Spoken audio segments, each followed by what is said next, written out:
Hello. அ ஆர்பிஐல வந்துட்டு பார்த்தீங்கன்னா, ஒரு ஜாப் நோட்டிஃபிகேஷன் வந்து ரிலீஸ் பண்ணியிருக்காங்க. ஸோ கிரேட் பில வந்து. ஸோ இதுக்கான அப்ளிகேஷன் ஸ்டார்ட்டிங் டேட் வந்து 29 ஏப்ரல். ஸோ லாஸ்ட் டேட் வந்து மே 20ல வந்துட்டு இதாகுது. இதில வந்துட்டு 2 பேஸஸ் எக்ஸாம்ஸ் வந்து கண்டக்ட் பண்றாங்க. ஸோ வந்து பேஸ் 1 அப்படின்னு பார்த்தீங்கன்னா, ஜூன் 13ல வந்து கண்டக்ட் பண்றாங்க. இது வந்து எல்லா கிராஜுவேஷனுக்கும் சூட்டபுளான ஒரு எக்ஸாம். ஸோ இந்த ஜூன் 14ல கண்டக்ட் பண்றது வந்துட்டு சம் அடிஷனல் குவாலிஃபிகேஷன்ஸ் வந்து தேவைப்படும். ஸோ பேஸ் 2 வந்து எடுத்து பார்த்தீங்கன்னா, ஜூலை 25 கண்டக்ட் பண்றாங்க. ஸோ வந்து அதே மாதிரி இந்த அடிஷனல் குவாலிஃபிகேஷன்ஸ் இருந்தால் ஜூலை 26 வந்துட்டு பேஸ் 2 வந்து நீங்க அட்டெண்ட் பண்ணிக்கலாம். இதுக்கான ஏஜ் லிமிட் வந்து பார்த்தீங்கன்னா 21 to 30. ஸோ எஸ்சி, எஸ்டியா இருந்தீங்கன்னா 5 வருஷம் ரிலாக்சேஷன் இருக்கும். ஓபிசிக்கு 3 இயர்ஸ் ரிலாக்சேஷன் இருக்கும். ஸோ பிடபிள்யூபிடி கேண்டிடேட்ஸ்க்கு வந்து 10 இயர்ஸ் ரிலாக்சேஷன் இருக்கும். எக்ஸ் சர்வீஸ்மேனுக்கு வந்து 5 இயர்ஸ் ரிலாக்சேஷன் இருக்கும். எம்ஃபில் படிச்சிருந்தீங்கன்னா 2 இயர்ஸ் வந்து ரிலாக்சேஷன் கேட் வாங்கிக்கலாம். பிஹெச்டி முடிச்சிருந்தீங்கன்னா 4 இயர்ஸ் வந்து ரிலாக்சேஷன் கொடுப்பாங்க. ஸோ வந்து எஜுகேஷன் குவாலிஃபிகேஷன் அப்படின்னு எடுத்து பார்த்தீங்கன்னா, கிரேட் பி ஜென்ரலுக்கு வந்து 60% வந்து நீங்கள் வந்து உங்களோட கிராஜுவேஷனில் வந்து வச்சிருக்கணும். போஸ்ட் கிராஜுவேட்டாக இருந்தீங்க அப்படின்னா 55% வந்து வச்சுருந்தீங்கன்னா எனாஃப். அண்ட் வந்து நான் சொன்ன மாதிரி அடிஷ்னல் குவாலிஃபிகேஷன்ஸ் இருக்க அந்த ஜென்ரலை தாண்டி மித்த 2 போஸ்ட் இருக்குது.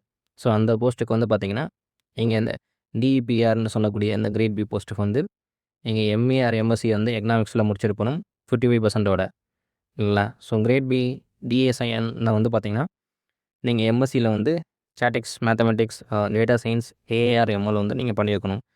ஸோ வந்து இதே வந்து நீங்கள் 4 இயர் பிஎஸ்சி கோர்ஸ் வந்து டேட்டா சயின்ஸ் எடுத்து வச்சுருந்தீங்க அப்படின்னா எம்எஸ்சிக்கு பதிலாக நீங்கள் அதில் 60% வச்சுருந்தாலே எனாஃப் தான்.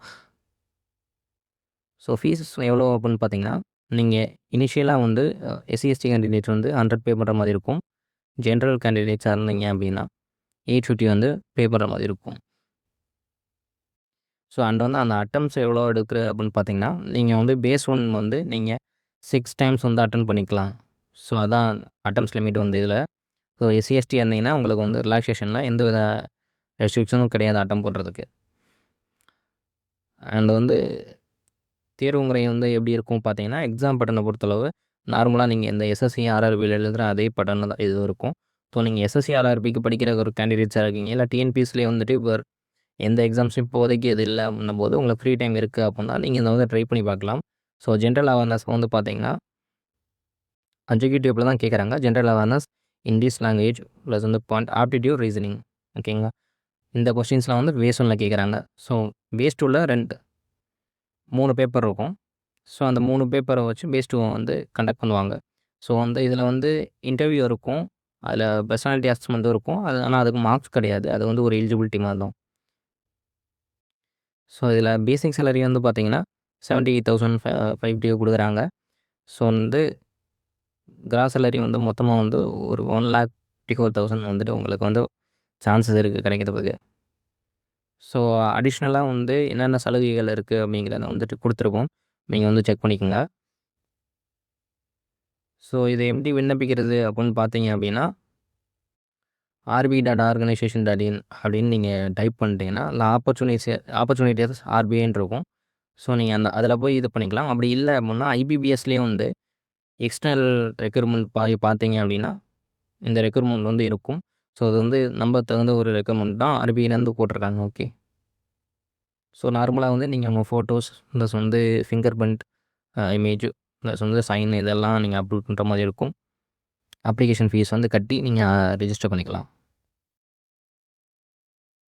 ஸோ இதில் வந்து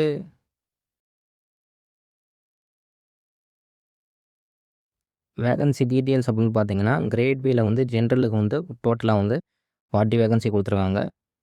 டிஇபிஆர் நீங்கள் அப்ளை பண்ணுறீங்க அப்படின்னா 10 வேகன்சி கொடுத்துருக்காங்க. டிஏஎஸ்எம் அப்ளை பண்ணுறீங்கன்னா 10 வேகன்சி கொடுத்துருக்காங்க. டோட்டலாக வந்து பார்த்தீங்கன்னா ஒரு 60 வேகன்சி வந்து கொடுத்துருக்காங்க. நீங்கள் அந்த 60 வேகன்சியில் உங்களோட கம்யூனிட்டி வைஸ் வந்து எந்தெந்த நீங்கள் இருக்குது, ப்ளஸ் வந்து உங்கள் எஜுகேஷன் குவாலிஃபிகேஷன் வைஸ் வந்து நீங்கள் எந்த போஸ்ட்டுக்கு சூட்டபுளோ அதை நீங்கள் வந்து செக் பண்ணி நீங்கள் இது பண்ணிக்கோங்க. ஓகே. தேங்க்யூ.